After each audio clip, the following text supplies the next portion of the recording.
মানুষের জীবনের অন্যতম মূল্যবান সম্পদ, যা তার ব্যক্তিত্ব ও সামাজিক অবস্থান নির্ধারণে গুরুত্বপূর্ণ ভূমিকা পালন করে। সচ্চরিত্র ব্যক্তি সমাজের শ্রেষ্ঠ অলংকার হিসেবে বিবেচিত হন।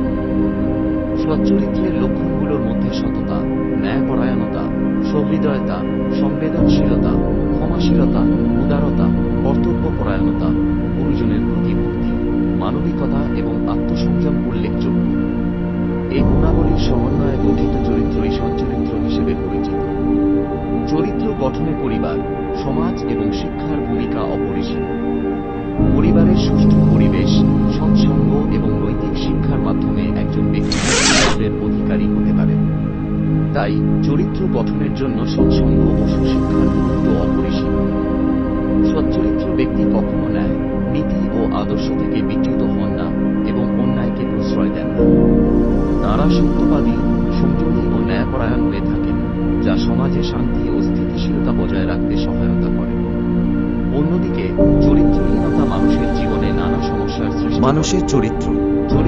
মানুষের চরিত্র তার ব্যক্তিত্বের পরিচয় এবং এটি মানুষের মানসিক গঠন, নৈতিক মূল্যবোধ, আচরণ এবং মনোভাবের সমন্বয়ে গঠিত। মানুষের জীবনের ভালো চরিত্রের মানুষ সবসময় সত্য ও ন্যায়ের পথে চলতে চেষ্টা করে। সম্মানের পাত্র হন। অন্যদিকে চরিত্রের দুর্বলতা মানুষকে অন্ধকারের পথে পরিচালিত করতে পারে। তাই আমাদের চরিত্র মানুষের সামাজিক অবস্থান এবং জীবনের সফলতায় গুরুত্বপূর্ণ ভূমিকা পালন করে। ভালো চরিত্রের মানুষ সমাজে সবার প্রিয় হয়ে ওঠে। সততা, শৃঙ্খলা, নম্রতা এবং দয়া ভালো চরিত্রের মূল বৈশিষ্ট্য। এর মাধ্যমে মানুষ সহজেই অন্যের মন জয় করতে পারে।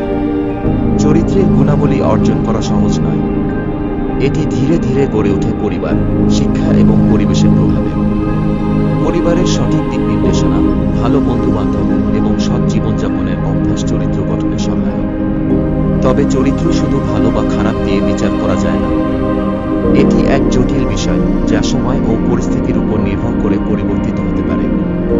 তাই মানুষের চরিত্রকে সঠিকভাবে মূল্যায়ন করতে হলে তাকে ভালোভাবে জানতে হবে।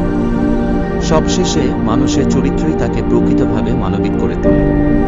তাই আমাদের উচিত চরিত্রকে সুন্দর ও মহৎ গুণাবলী দিয়ে গড়ে তোলা।